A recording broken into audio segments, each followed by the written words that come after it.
So listen up folks, this is what you're going to need. A caulking gun? Check. Some caulk or silicone? Check. A spray bottle with some diluted dishwashing liquid? Check. A utility knife? Check. Some scraps of old newspaper? Check. And last but not least, my secret weapon. Check. G'day folks, Uncle Knackers here. With a dodgy knee keeping me out of the workshop this week, I thought it'd be a great idea to do a few simple jobs around the house that don't require much movement, with one of those jobs being to caulk that gap between the tiles and the top of the vanity basin. Now in today's video, I'm going to show you how to easily apply caulk or silicone, no mess, no fuss, just like a pro, in a few simple steps. Let's get cracking.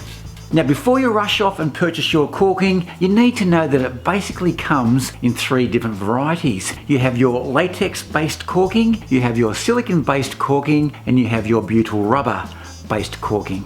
Now keeping it nice and simple, a latex-based caulking is good for dry areas and is used for things like gapping around baseboards, skirting boards, architraves and things like that. Now a silicone-based caulking is used for wet areas such as inside showers, on tops of vanities like we're doing today, kitchen countertops and things like that. And the butyl rubber-based caulking, that's mainly used for exterior type applications where you're dealing with a lot of expansion and contraction type issues.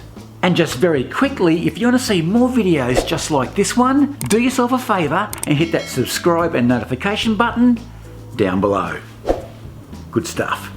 Okay, we're now ready to caulk that gap between the tiles and the top of the vanity basin. Now because this is a wet area, I'm using a silicone-based caulk. Now the first thing we need to do, and I know it sounds obvious, is we need to cut the top off our silicone tube. And to do that, just use your utility knife to cut the end off. Watch your thumb. Just like that. Now the next thing we need to do is to cut the end of the nozzle with a utility knife on roughly a 45-degree angle. Now most nozzles come with these pre-designated lines, so all you need to do is to follow one of them and you're good to go. Now a good tip is cut the nozzle closer to the tip for a narrower caulking bead, or farther down toward the tube for a wider caulking bead. Speaking of caulking, just very quickly, did I mention that a couple of nights ago I watched a really good movie about a guy on death row who in a previous life was a professional caulker. Yeah, true story. I think it was called Dead Man Caulking or something like that. Good movie. Should watch it. Alrighty. I'll see myself out. Okay. Now to apply the caulk or the silicone, take your time. There's no mad rush and there's no trophy for coming home first. Now what you need to do is to place the flat part of the nozzle on the joint and then hold the gun, the caulking gun, at roughly 45 degrees. Now some people when they're applying caulk or silicone like to pull the caulking gun along, which is what I'm doing here, whereas others like to push the caulking gun, which actually forces the caulk right into that joint. Now I think there's arguments for both methods, but for today's demonstration, I'll be pulling the caulking gun. Okay, let's do this. Gently squeeze the trigger and start pulling that caulking gun along, making sure that we get constant contact between the tile and the vanity top. Remember, take your time, there's no mad rush, and we don't want any gaps.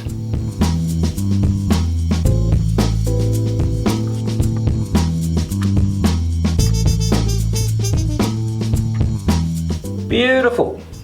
Now to smooth and profile that caulking bead, you can actually go out and buy a caulking smoother outer tool thingy, like one of these gizmos here, which is an actual silicone or caulking profiling tool. Or you could go old school and use my secret weapon.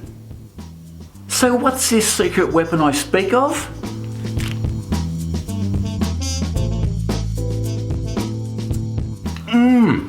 Chocolate paddle pop.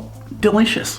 It's the ice cream stick, And this is what I'll be using as my caulking profiling tool. No fingers required. So in other words, don't let your fingers do the caulking. That was a joke. You know, like the Yellow Pages ad where the fingers do the walking? Just similar. Play on words. So, yeah.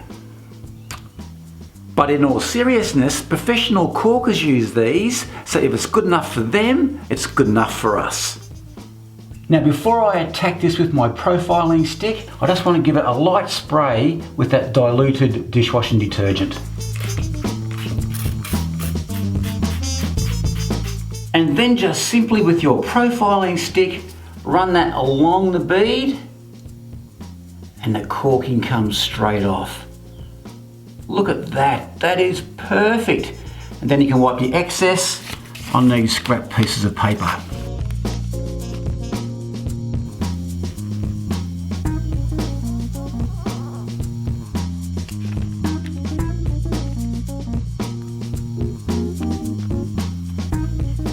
How good is that? Now I reckon that little ripper deserves a great tip, knackers! Okay, if you want to see more videos like the one you just watched, make sure you click on one of my playlists. That'll be popping up over there very shortly. Alrighty, after all that, I think I need a cup of tea. So till next time, be good, be safe, and I'm out of here. Cheers. Now today's bonus tip is, if you want to save that nozzle for a future use down the track, grab yourself an old glove, a rubber glove, cut one of the fingers off, won't hurt, and then just simply place this over the end of the nozzle, just like that, and then wrap a lacquer band or an elastic band a few times around it, just like that, and then pump it full of silicone so that expels all the air. Just like that, it all blows up a little bit. Keep that safely stored away and that should be good for a couple of months. Great tip.